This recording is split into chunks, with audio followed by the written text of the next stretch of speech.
Good afternoon. Thank you so much for joining us today for the webinar, Virtual Galas, Real World Lessons, Thoughts on Moving Your Fundraiser Online. I'm Elaine Hopkins, the Director of Library Strategies, a consulting group housed within the Friends of the St. Paul Public Library. We believe that a dynamic library is at the heart of every great community, and Library Strategies' job is to work with libraries and library supporting organizations to realize this vision. The Friends of the St. Paul Public Library is an independent nonprofit organization now celebrating 75 years that acts as a catalyst for libraries to strengthen and inspire their communities. One way we do that is by raising funds for the St. Paul Public Library. And for 16 years, our largest fundraiser has been Opus Olives, a benefit with friends. Opus Olives is typically a reception and sit-down dinner event for 900 to more than 1,000 people, featuring 5 best-selling authors, and has been used as a model for fundraising events all across the country. As we approached the 17th annual event in this time of a global pandemic, we knew that things would have to change. Here to talk about how the Friends managed the move online is Liz Boyd, Director of Special Events, who has coordinated Opus Olives and other stewardship events for nearly a decade, and Greg Giles, Senior Director of Development, who oversees individual giving, corporate and philanthropic sponsorships, and all other aspects of fundraising for the Friends. We're looking forward to an informal conversation today as you may be thinking about your own pivot or have experiences to share. Liz and Greg will go through some of the logistics and strategies for this year's Opus Olives, and then we'll open it up for questions. Welcome, Liz and Greg. Thank you, Elaine, and hello to everyone who's joining us. You know, 2020 was a year like none other, we all know, and the first thing I want to say to you is it feels so good when it's behind you. The event will be behind you before you know it, and we're riding high on kudos and congratulations and everything that is coming in from our guests and our donors and our board members and all that. So this too shall pass. I wanted to start out by saying, you know, I think the most important thing to do is make your decision and make it fast. And then when you make it, embrace it. Just go no holds barred to hiring a staff, a production crew. And we put out a request for proposals mainly on the Minnesota Council of Nonprofits job board. And I think all states have that sort of thing. And right now these production crews are looking for these jobs and will respond accordingly. And we got 13, 14, 15 responses, and we had a lot of proposals to go through. And then we met with all of them, had a question and answering session. And the group that we picked just got us. We all noted from the question and answering session how much they understood what it was that we wanted to do. Their questions were remarkable. And in fact, you know, they weren't the cheapest and they weren't the most expensive, but they really understood us and we went with them. We had different phases of our relationship with the production crew. And the first was discovery and event brief creation. And it's important to note that you can't recreate your live event as a virtual event. There's just no way. And so you really have to fall back and regroup and decide what's important. And when we first met with our production crew, we looked into our goals. We discussed past practices. We discussed, you know, registration processes. We discussed who our audiences were and who our audiences that we want. We discussed fundraising goals. And I think the most important thing that came out of that process and the subsequent process of strategically putting together our event outline was that we really decided this is going to have to be a unique event. By then we had watched several galas and a lot of them just felt like telethons rather than entertainment. And so as we moved into our second phase, we created strategies with respect to what we wanted the event to do. And we looked at promotion strategies, fundraising strategies, the event schedule and timeline, and post-event activities, what we're going to do as a follow-up. We also discussed platform exploration at that point. It's important to not try to do everything yourself and let this production crew take charge. There was the issue of access passes. Are you going to charge for tickets, or are you going to allow everyone to come in just free of charge? Another platform that we discussed during our strategic outlining of the event was a chat feature. And that was something we didn't have the ability to do internally. And it turned out to be probably the most beneficial part of the evening, because the chat feature goes up the right side of your screen, and our guests were talking to each other and having conversations amongst themselves, or adding ideas as the event went on. And so you need to make that part of your strategic outline, how you're going to interact with your guests. So after we put our strategies together, then we moved on to segment development. And by that, I mean the timeline for the evening. And segment development involved segments for appeals, segments for our authors, segments for videos.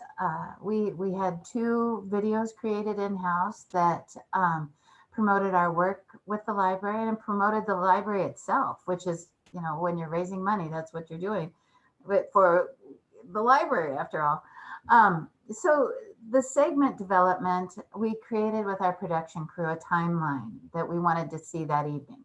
We after we created our segments with respect to the authors and all that, then we had to create connections with the author and with the team. And that was mostly something that I did. And you need to have a good relationship with your authors and their publicists in order to make this work. And you need to serve as the go-between. A lot of publishers and authors don't want to directly work with a big production team. So you need to establish that relationship early on. So you have to start coordinating contacts, scheduling contacts, rehearsal management, and then direction and management of these remote shoots with the authors.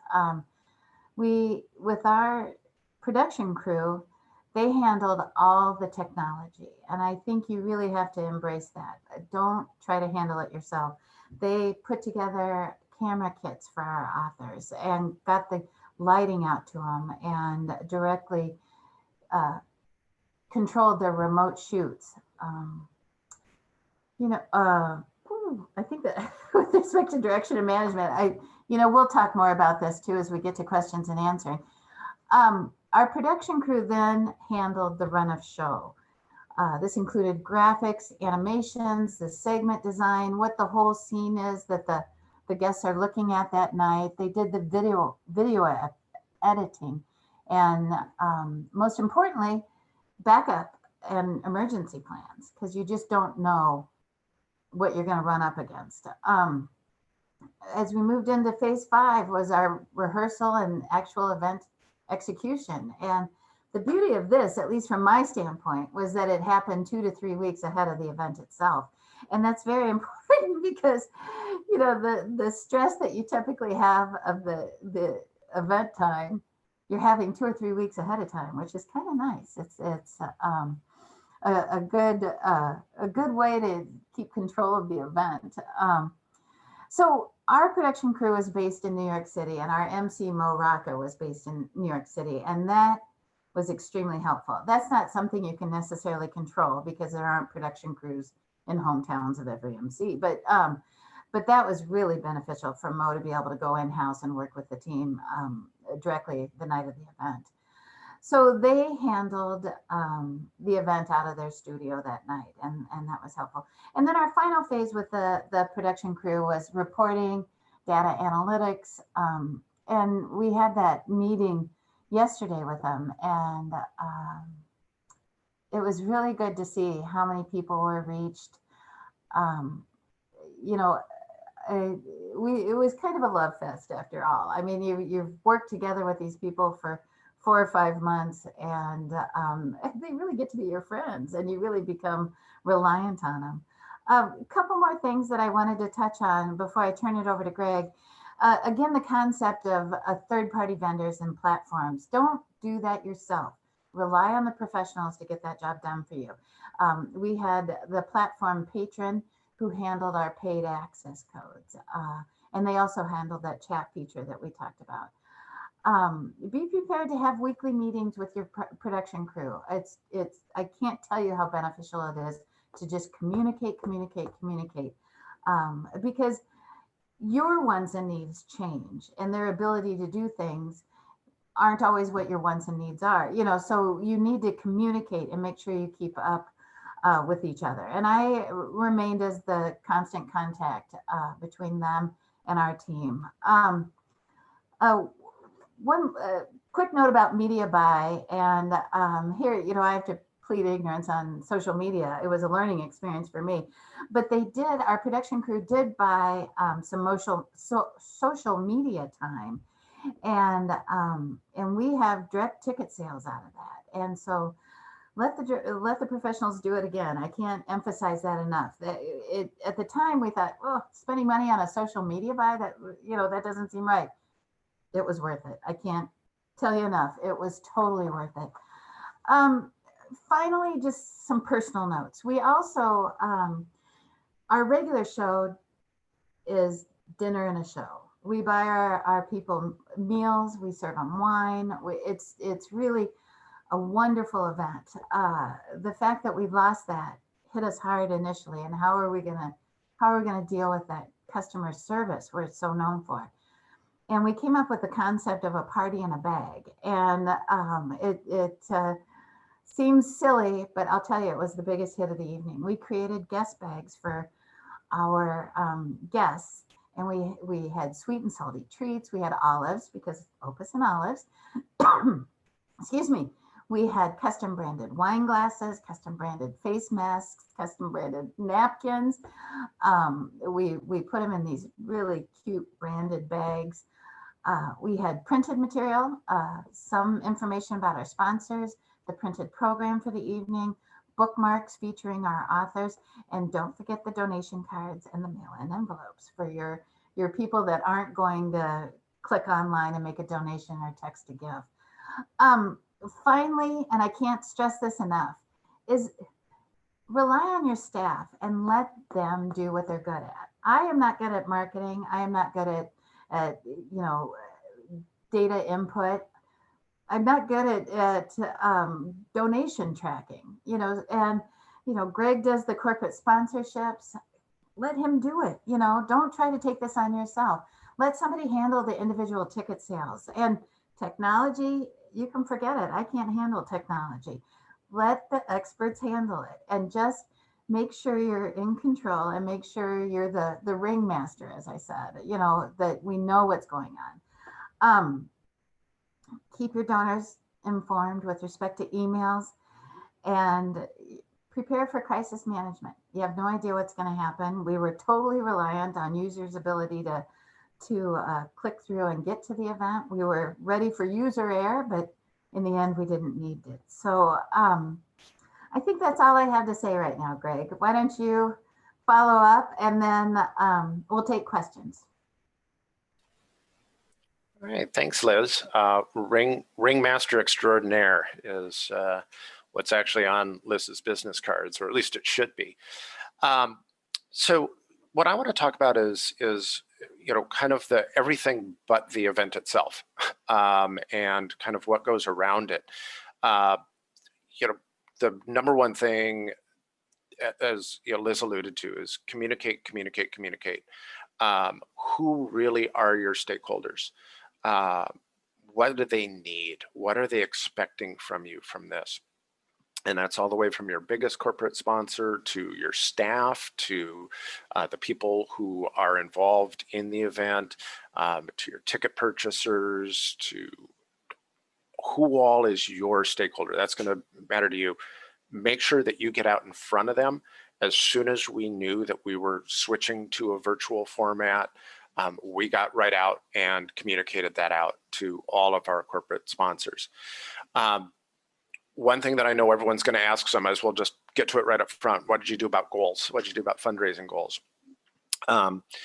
We looked at each one separately. So the corporate sponsorship goal, the individual ticket sales goal, and then of course we do a solicitation at the event, and what were the goals on that. We ended up with goals, our fundraising goal, we recast to be down about 20%. And then ticket sales and the solicitation the night of, we put as a revised goal to be half of what we'd originally budgeted for. We hit the corporate goal, revised goal, almost exactly on the nose. The ticket sales ended up being about halfway in between what the original goal was and where we budgeted. So about 25% down from original goal. And the fundraising goal that night ended up going to be about almost exactly what we'd budgeted originally. And we're seeing that from a lot of these events, is that the people who are attending are very generous. I mean, just like in a normal event, they know why they're there. And so if your ask is done well, you should see good results from that.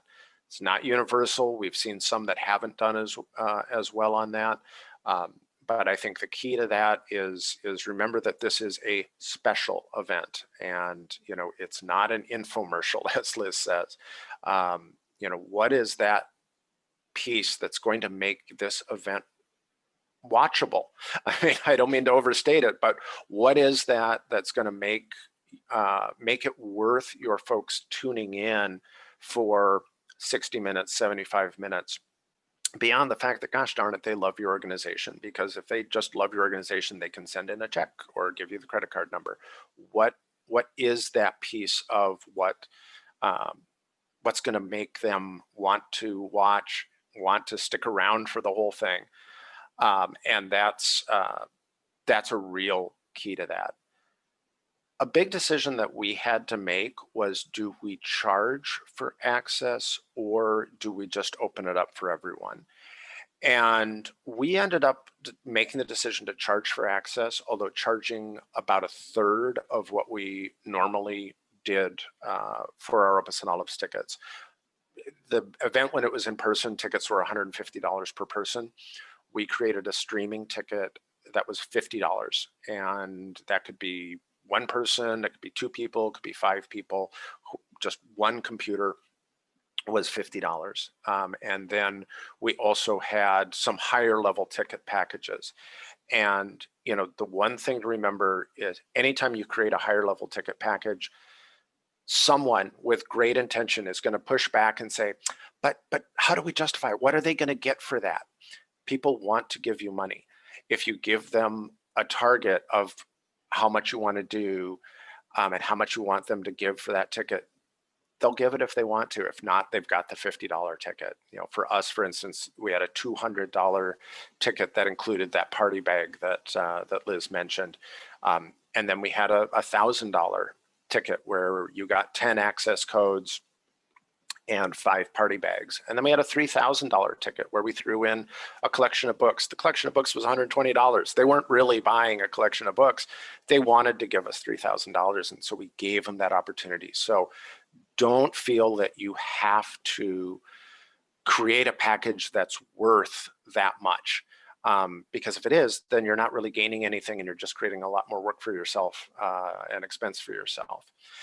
We decided to go with a paid ticketed event, one, to keep the kind of that feel that we'd had with the event over the years, and two, and this was a big one, a lot of author representatives told us they wouldn't have their author go to a free event, that it would be a ticketed event would be what they would send their author out to.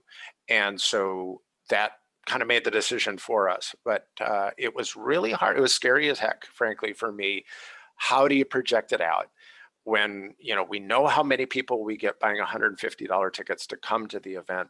How many people are going to pay $50 to live stream something? A lot of events in the Twin Cities here have just gone free access codes, and we hope that you'll enjoy the show enough and be moved enough to give a donation. We decided not to go that route. And like I say, we actually exceeded where we thought we'd be on tickets and exceeded where we thought we'd be on the solicitation. So that was a real key piece. For corporate sponsorship, again, you have to approach it differently because in our experience, at least with this event, and the old adage, your mileage may vary because your event does what it needs to do for your community. And for us, this was a big kind of networking event. Our main sponsor brings their clients, 100 clients to the dinner. Actually, they usually even buy more tables. So it's been 130 people that they will bring to the event. They have private reception beforehand. Well, this isn't about bringing someone to meet fellow clients or big networking event or private reception. So really get out, communicate what's important to them. And in this case, we did give that sponsor 100 access codes, and they used 92 of them. And we were able to work with them to figure out the add-ons that they could treat their guests the way that they wanted to treat their guests. One of the best emails that we got after this was from our lead sponsor saying, I have done a ton of these virtual events, including 3 this weekend. This was one of the best of all of them. And so that was a real strong vote of confidence for us. So really communicate, talk to them, see, what are they looking for? What do they need? None of our sponsors dropped away because we moved to a virtual event. We had some sponsors drop away because of the economy. Delta Airlines was going to be one of our big sponsors. There's not a whole lot of money in the airline business right now. So yes, we lost them.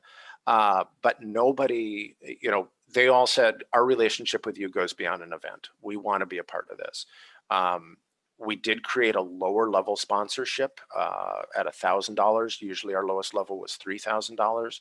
We created a $1,000 sponsorship because we knew that some of our folks were going to have a hard time staying with us. We got 10 companies in at that level, 6 of whom had dropped down from a higher level, but 4 of them were brand new to us. It was an entry path in that we couldn't have done before because we were having to buy dinners and we were having to pay for wine and all of that. So we were able to take advantage of the new cost structure, get creative. We had a local university who has a library science program.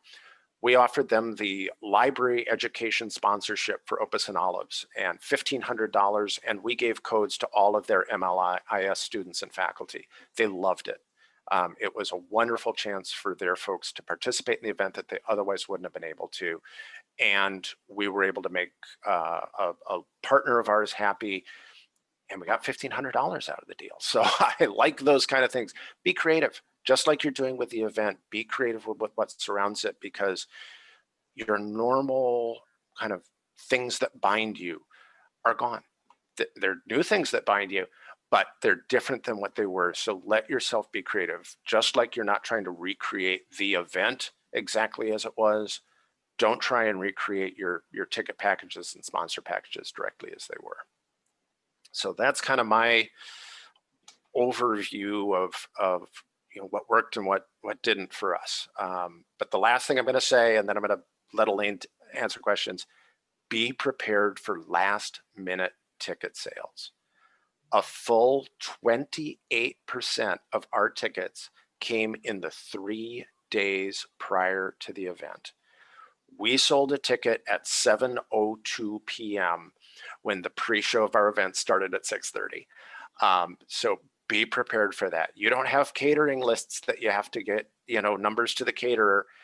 People are going to buy late. In the virtual world now, people do things last minute, and we were sweating bullets, but at the end, our email almost melted down because I got an email every time somebody bought a ticket, and I'm like, my God, so be prepared for that. All right. Elaine.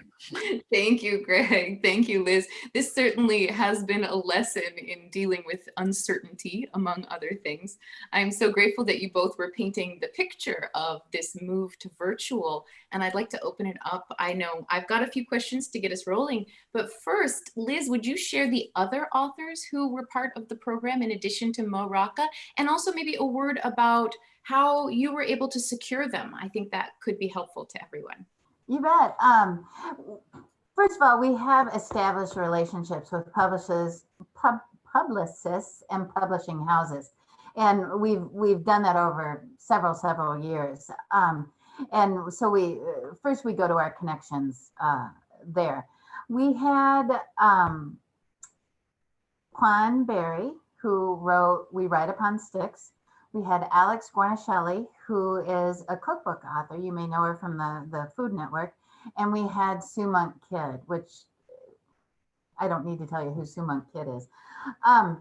There are some negotiations between myself and the publicists, and what the expectation is. With Mo, we got him last January through Friends Connection.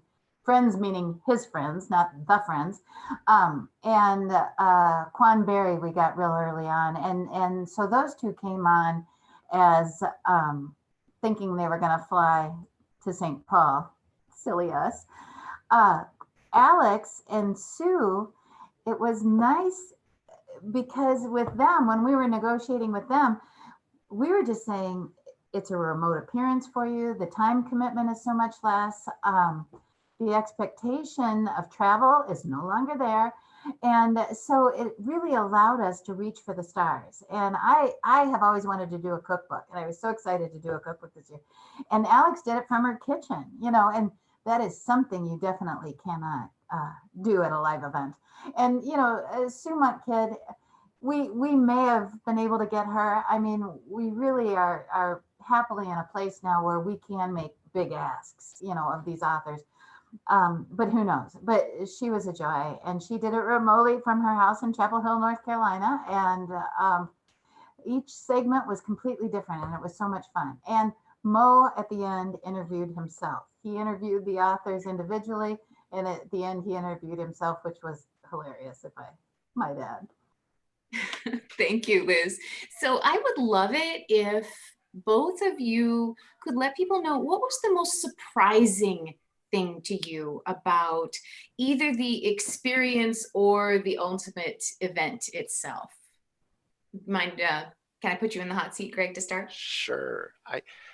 To me, actually, the biggest surprise was how many people after the event said, well, you're going to do it virtually again next year, right? Please. And, how many people said they preferred it over the other event. And, we've got a survey out to folks that, ask kind of that specific question. And I haven't seen the survey results yet. And I'm really anxious to see them because, one or two people might not speak for the whole 800. But that was the thing that really surprised me the most, is because I think that we looked at it as we'll do the best we can. This isn't what we'd prefer. We said in the opening, we know we'd much rather be with you in person, and kind of approached it like a consolation prize. I mean, not that bad, but we were excited about it, and I was surprised at the number of people who said, I actually liked this better. And it's going to make planning for the next couple of years a little challenging, but that was a surprise to me. Mm-hmm. I think we're learning a lot about the accessibility that these kinds of virtual events can provide. How about you, Liz? What was your biggest surprise? More personally, being the control freak that I am, and I have just guarded this event for so long. The power to let others do the work was really a treat. It came down to event time, and the stress is not there. I mean, the authors are recorded, everything's in the can. At that point we only had Mo live. And of course, he's a professional, so it was fine. But yeah, just I think, talking about being a control freak, and the process was so surprisingly different than what we normally go through. You are not, like I said early on, you are not taking your live event and making it virtual. You're creating a whole new event. And as soon as you deal with that concept, the better off you are, because going into this production crew, I was starting to, early on, I would say, well, how we usually do it. And by the end, it's like, okay, how we usually do it is totally irrelevant at this point. So like I said, embrace the concept, because it's a lot of work, but it's well worth the work. Mhm. And you got to hire a crew. I can't emphasize this enough. You've got to hire someone that knows what they're doing and rely on them. I was, from the periphery of this, I had the privilege of experiencing a little bit of our program and party bag delivery in the times of COVID. And one thing that was really incredible about that, which I think was an unintended benefit, was the donor stewardship that was able to take place. We were all masked up, but it was still pretty incredible. And I know, Liz, you were there for every minute of it. Yeah, and early on when we decided to do the party bags, we were, how do we do this? How do we do this? And we talked about delivery and all that. And finally, somebody said, well, let's just have them pick them up, and we have the type of office where that was very easily done, and met with great success. I think out of 255 bags, I think we had 9 left over, that somebody didn't pick up, and I delivered a couple to friends. But the point Elaine is making, and it's very important, Beth, our president, spent those 2 days with me as our donors were picking up. She had one-on-one conversations with everybody that came to pick up a bag. And you don't get to do that when you're in a hallway filled with 900 people the night of the event. So it was a remarkable opportunity. And that's a good surprising, as Elaine said, that was a great opportunity that we didn't see coming. But now we'll have to think how we can make that happen again. Mm-hmm. So you've both touched on this, I think, a little bit in what you talked about, but maybe you can delve into a little bit more about maybe the biggest challenges that you faced in this process. I know we've got the anxiety and the control issues, but are there any of those sorts of challenges that were learning discoveries for either of you throughout the process? I think for me, the biggest challenge was kind of dancing with the uncertainty. As Liz said, this was really creating a whole new event. And in a way, this is good because it keeps what we're doing from getting rote. But I was soliciting sponsorships, having no clue what the event was going to end up being like, how we were going to let people into the event, how many access codes or passes or links or whatever we were going to give away, what benefits we were going to have to offer. We were talking about party bags. Well, what's in the party bag? I don't know. And what was really what it came down to is it's about relationships. It was the relationship with the corporate sponsors who believed in our mission and knew that we were going to take care of them, and that they trusted us to deliver a good experience to them and their guests. But it's hard. We're so used to having the package, that we can go out and talk to, and creating those on the fly and changing them and rechanging them, and now doing it this way and now doing it that way. That was a real challenge to keep it all straight, because things were changing so quickly, and what we had. So for me, that was the hardest, in some ways the hardest thing, because usually an event sponsorship is a little more transactional. you're buying this package. And here it was, it was more that relationship based, which is fine, but it was not being able to answer questions. That was really challenging because we were inventing it as we went.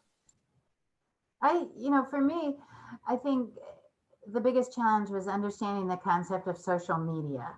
This old woman, I'm on Facebook, or at least I used to be, and Twitter, and I get that.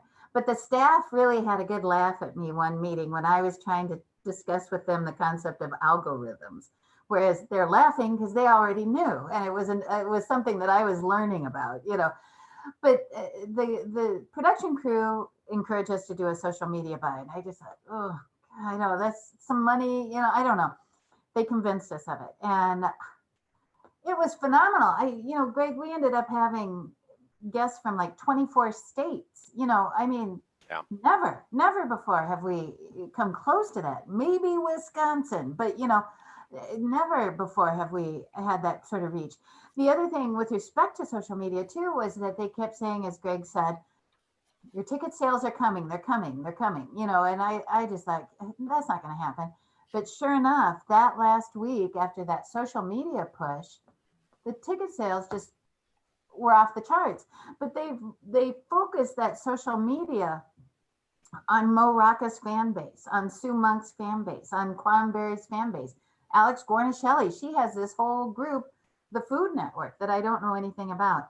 And so I may not understand it yet, but I'm a firm believer in social media and the push behind it. It really was remarkable. Oh, that's great, Liz. We're bringing you along into the 21st century.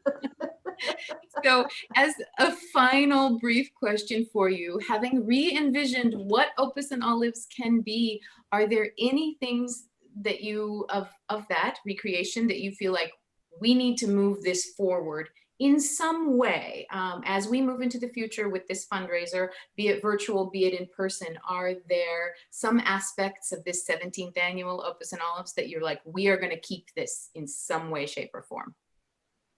I don't know that there's anything definite. I mean, we certainly have learned a lot, and we're only 3 days out, so we haven't come to that yet.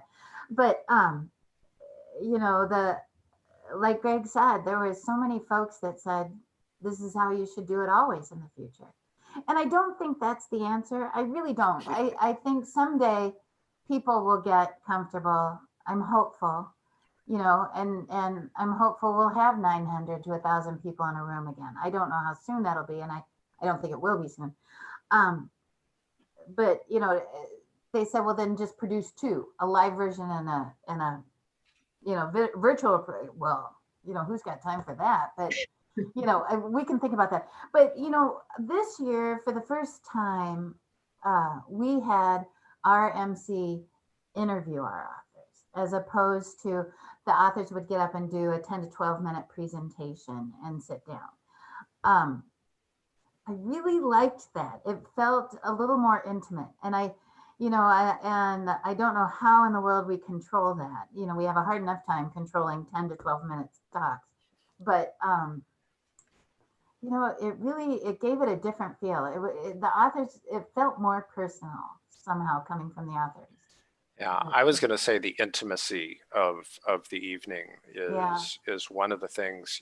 We understandably we get caught up in bigger because more people hearing our message, more money raised in, and this had a real intimacy that I think for me, one of the big takeaways from this going forward is how do we weave that intimacy of the event in with the big goals that are there. And then also just that sense of creativity. How can we change things up? How can we keep listening to what our audience is asking and what they're looking for, and how do we deliver that to them? This was I think a great exercise for us in really being innovators and continuing the tradition that we have at the Friends of being innovative, and really, we can now point to, well, what do you mean by being innovative? Well, and so I think that's the thing of how can you not recreate the event every single year? I mean, goodness, no. But where can you try something and have that opportunity present itself and find a way to reach new people, reach new sponsors, touch your supporters in a different way. Great.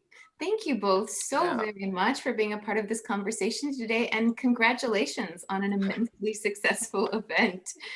If anyone would like to follow up with us with further questions, or would like some more advice on moving your fundraiser online, or even just need to talk to someone who's been through that, or any other needs for your library, friends, or foundation, then you can get in touch with us via Library Strategies at www.librarystrategiesconsulting.org. I put my own email and that link in the chat.